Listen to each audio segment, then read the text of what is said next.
Dictation start होगी 5 second बाद। Start.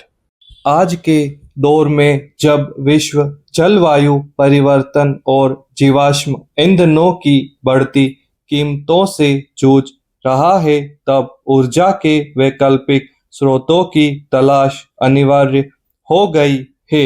इसी परिप्रेक्ष्य में एथेनॉल सम्मिश्रण, एथेनॉल ब्लेंडिंग एक अत्यंत महत्वपूर्ण विषय बनकर उभरा है। एथेनॉल एक प्रकार का अल्कोहल है जिसे मुख्य रूप से गन्ने के रस, मक्का, चावल और अन्य कृषि उत्पादों से किण्वन प्रक्रिया के माध्यम से प्राप्त किया जाता है। भारत जैसे कृषि प्रधान देश के लिए, जहां चीनी का उत्पादन प्रचुर मात्रा में होता है, एथेनॉल का पेट्रोल में उपयोग न केवल आर्थिक दृष्टि से बल्कि पर्यावरणीय दृष्टिकोण से भी बहुत ही क्रांतिकारी कदम माना जा रहा है।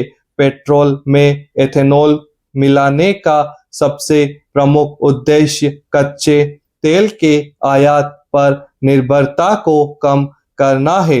भारत अपनी ऊर्जा जरूरतों का एक बड़ा हिस्सा विदेशों से आयात करता है, जिससे विदेशी मुद्रा का भारी बहिर्गमन होता है। यदि हम पेट्रोल में एथेनॉल का मिश्रण बढ़ाते हैं तो निश्चित रूप से आयात बिल में उल्लेखनीय कमी आएगी, जो देश की अर्थव्यवस्था के लिए अत्यंत लाभकारी सिद्ध होगा। इसके अलावा यह किसानों की आय बढ़ाने में भी एक प्रमुख उत्प्रेरक के रूप में कार्य कर रहा है। जब किसान अपना अतिरिक्त अनाज या गन्ने का उत्पादन एथेनॉल मिलों को बेचते हैं तो उन्हें उचित लाभ प्राप्त होता है। पर्यावरणीय लाभों की बात करें तो एथेनॉल एक स्वच्छ ईंधन माना जाता है। जब एथेनॉल को पेट्रोल के साथ मिलाकर वाहनों में जलाया जाता है तो यह कार्बन मोनोऑक्साइड और अन्य हानिकारक गैसों के उत्सर्जन को काफी हद तक कम कर देता है। पारंपरिक पेट्रोल की तुलना में एथेनॉल युक्त ईंधन पर्यावरण में कम प्रदूषण फैलाता है, जिससे वायु गुणवत्ता में सुधार की संभावना बनी रहती है। यह ग्रीन एनर्जी की ओर बढ़ने का एक ठोस प्रयास है, जो भारत को नेट जीरो कार्बन उत्सर्जन के लक्ष्य तक पहुंचाने में सहायक हो सकता है। यह ईंधन हमारे पर्यावरण को सुरक्षित रखने में भी बहुत महत्वपूर्ण भूमिका निभाता है। हालांकि इस पहल के कुछ तकनीकी और व्यावहारिक नुकसान या चुनौतियां भी हैं, जिन्हें नजरअंदाज नहीं किया जा सकता है। सबसे पहली चुनौती एथेनॉल की ऊर्जा क्षमता को लेकर है। शुद्ध पेट्रोल की तुलना में एथेनॉल की ऊर्जा घनत्व कम होती है, जिसका सीधा असर वाहनों के माइलेज पर पड़ता है। यह देखा गया है कि उच्च एथेनॉल मिश्रण वाले ईंधन से वाहन का माइलेज थोड़ा कम हो जाता है, जिससे उपभोक्ता को बार बार ईंधन भराने की आवश्यकता पड़ती है। इसके अतिरिक्त एथेनॉल में पानी सोखने की प्रवृत्ति होती है, जिसे हाइग्रोस्कोपिक प्रकृति कहा जाता है। यदि ईंधन भंडारण के दौरान सावधानी न बरती जाए तो नमी नुकसानदेह हो सकती है। तकनीकी रूप से पुराने इंजन एथेनॉल के उच्च स्तर को सहन करने के लिए डिजाइन नहीं किए गए थे।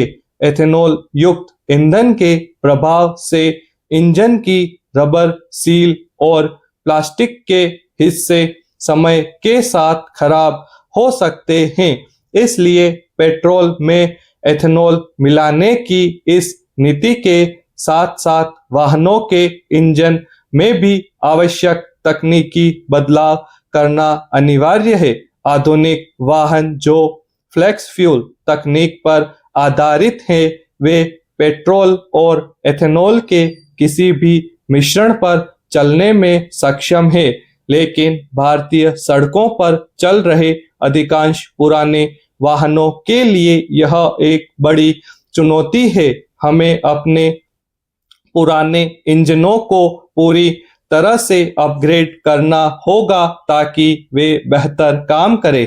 एक और महत्वपूर्ण पहलू खाद्य सुरक्षा से जुड़ा है। चूंकि एथेनॉल के उत्पादन के लिए अनाज और गन्ने का उपयोग किया जाता है, आलोचकों का तर्क है कि इससे खाद्य पदार्थों की कीमतों में वृद्धि हो सकती है। यदि भूमि का एक बड़ा हिस्सा ऊर्जा फसलों के लिए उपयोग किया जाएगा तो खाद्यान्न उत्पादन प्रभावित हो सकता है। सरकार को संतुलन बनाए रखना होगा ताकि ऊर्जा सुरक्षा और खाद्य सुरक्षा के बीच कोई टकराव न हो। यह अत्यंत आवश्यक है कि हम अनाज की बर्बादी को रोकें और एथेनॉल के उत्पादन के लिए उन फसलों का चयन करें जो कम पानी और कम उपजाऊ भूमि की मांग करे। सरकार और तेल विपणन कंपनियों ने भी इस दिशा में कई कदम उठाए हैं। पेट्रोल पंपों पर अब एथेनॉल मिश्रित पेट्रोल E20 आसानी से उपलब्ध है। इसके लिए बुनियादी ढांचे में भी बदलाव किए गए हैं। भंडारण टैंकों को नमी से मुक्त रखना एक बड़ी चुनौती है जिस पर निरंतर शोध जारी है।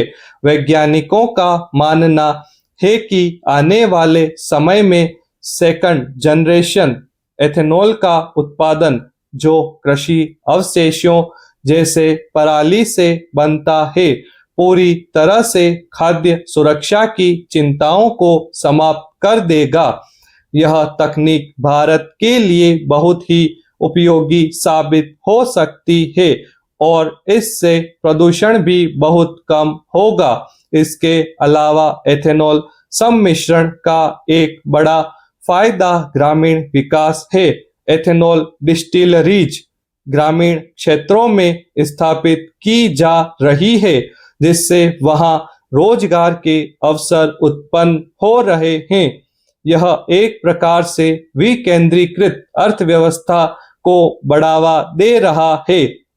किसान अब केवल अपनी उपज बेचने तक सीमित नहीं है, बल्कि वे ऊर्जा उत्पादन की प्रक्रिया का भी एक अभिन्न अंग बन गए हैं।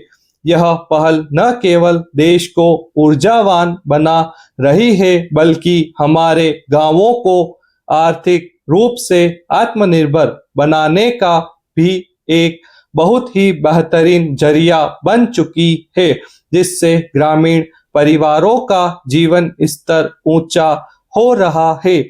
अगले 5 से 10 वर्षों में भारत का लक्ष्य एथेनॉल मिश्रण को और बढ़ाने का है। दुनिया भर में इसके सफल उदाहरण मौजूद है, जैसे कि ब्राजील, जिसने एथेनॉल के उपयोग में दुनिया में अग्रणी स्थान बनाया है। भारत भी उन्हीं के अनुभवों से सीखकर अपनी रणनीति तैयार कर रहा है। वाहनों के निर्माताओं को भी फ्लेक्स फ्यूल इंजन अनिवार्य करने का निर्देश दिया गया है। इससे न केवल उपभोक्ता को विकल्प मिलेगा, बल्कि ईंधन की कीमतों में भी स्थिरता बनी रहेगी। हम एक ऐसे युग की ओर बढ़ रहे हैं जहां ऊर्जा और पर्यावरण का सामंजस्य होगा, जो हमारे भविष्य के लिए बहुत ही आवश्यक है।